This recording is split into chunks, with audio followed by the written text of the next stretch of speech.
Andy Bitter, former writer for the News and Advance, came on the Sports Buffet podcast a lot. Now we've got him back. He is the writer for the Virginia Tech Hokies. He covers them for the Roanoke Times and the Virginia-Pilot. We caught up with Andy to talk a little Tech. What does he think of this year's team? Logan Thomas, who are the running backs that are going to be featured, and more. Andy Bitter, back on the Sports Buffet podcast. So reuniting on the Sports Buffet, I feel like this has been a family reunion here. Andy Bitter, who writes for the Roanoke Times and the Virginia-Pilot, covering the Virginia Tech Hokies, formerly of Lynchburg, and we talked to him about a number of subjects then, but we'll talk some Hokie football. And you had a spell to where you went down to cover the Auburn Tigers, I believe. Now you're back in the state of Virginia. Talk about the move back. How good is it to be back in the state of Virginia? It's nice. I got married last year. My wife's family is from Richmond, so we were kind of hoping to get back toward Virginia. And obviously, the summers are a lot more bearable in Virginia, so it's not quite as hot up here. So I like it in that sense. But it's nice covering Virginia Tech. It's an interesting program. They're pretty successful. All the coaches are pretty helpful, pretty friendly in helping you out with things that you want to do. So I like the situation I'm in right now. And let's be honest, you miss me too.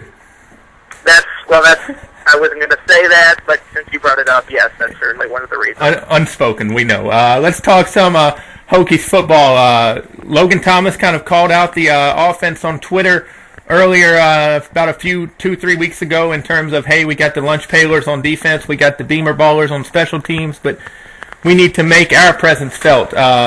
Will they?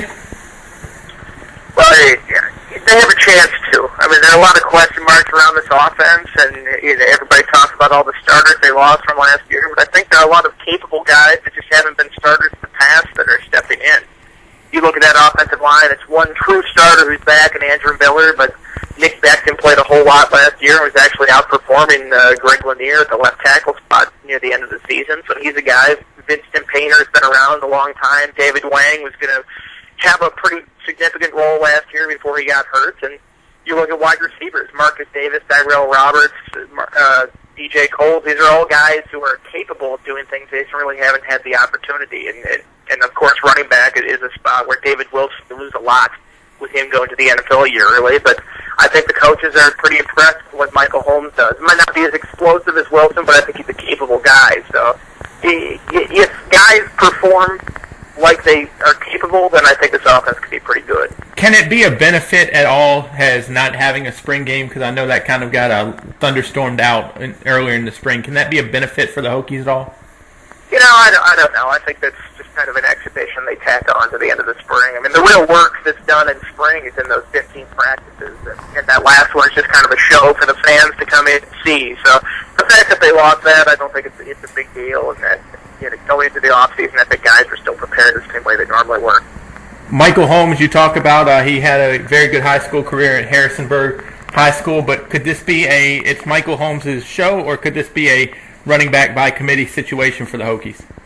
Yeah, I'd be surprised if one guy got the bulk of the carries like Wilson did last year. That's been kind of rare in Virginia Tech's history, where one guy has gotten all those carries. I mean, even going back to Lee Suggs and Kevin Jones, it was sort of a split situation with how the carries were divvied up, and I think you can look back a couple of years. There was a year with Darren Evans, Ryan Williams, and David Wilson all at the same place, which is kind of remarkable. You think all these three running backs were all on the same roster, but it might be a situation like that this year, where maybe it's a 60-30-10 or 50-20-20 percentage, the split of the carries that they get. But I don't think you're going to see a guy who's going to be up in the 600-yard range like Wilson. But I think cumulatively, if you combine all the guys, that they should get a fair number of yards. Well, who are all the guys? Who becomes 30-10 or 20-20? Well, that's a difficult thing to say right now. I think Holmes is definitely the front runner to get the bulk of the carries coming in. J.C. Coleman got a jump. He's a freshman who enrolled in January, so he has a pretty good chance to get in there.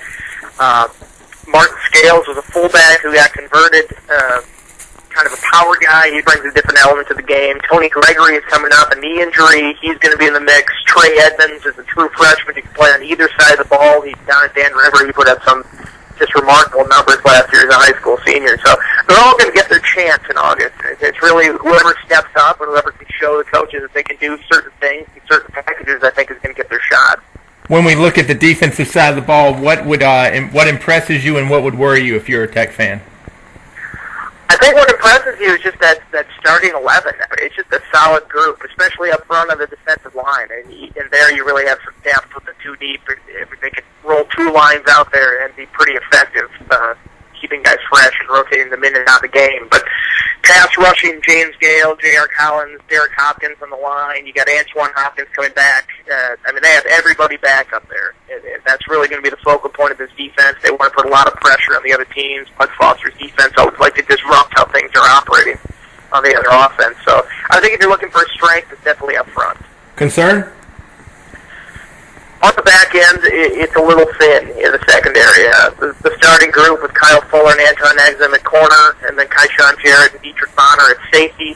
That's pretty solid, even though Jarrett and Bonner are new to the position at safety. I think they're going to catch on. But you have any injury back there or any kind of problems with those starting four guys, and all of a sudden you're relying on true freshmen to step in. And that's never a good thing. That's a quick way for the game to get away from you if you have a weak spot on the back end of the defense like that. So as long as they're healthy, I think they'll be good in the secondary, but it's a razor-thin margin. Cody Journell put back on the team after he got dismissed towards the end of last year. A, how much of a distraction was that? And B, how much does his return help the Hokies program? Well, I think the timing of when it happened obviously was a distraction for the Sugar Bowl.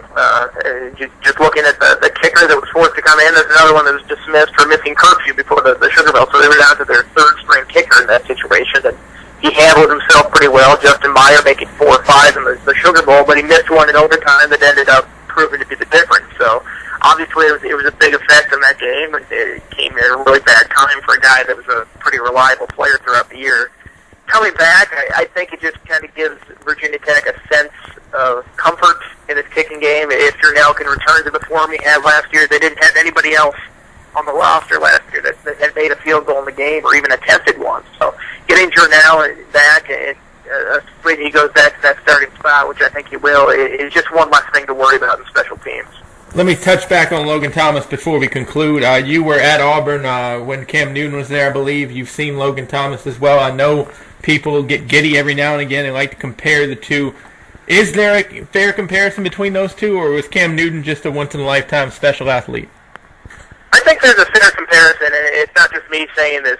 George Field, the quarterback guru that Logan worked with for a week in the offseason, says there's a fair comparison between the two, just because they're both really big guys like that, 6'6", 6'7", 250, 260 pounds. But I think a more apt comparison is probably Ben Roethlisberger, where Cam Newton is I think he was a little more nimble in the pocket, more of a natural runner, where he could take over games, a 30-carry guy. I think Logan is more like Roethlisberger in the sense that he can move, he can truck over guys just because he's so big, but he's always looking to pass first. I don't think he's as nimble with his moves and tries to shoot guys like Cam Newton used to do. But if you're comparing yourself to Cam Newton or Ben Roethlisberger at this point, I think you're doing something right.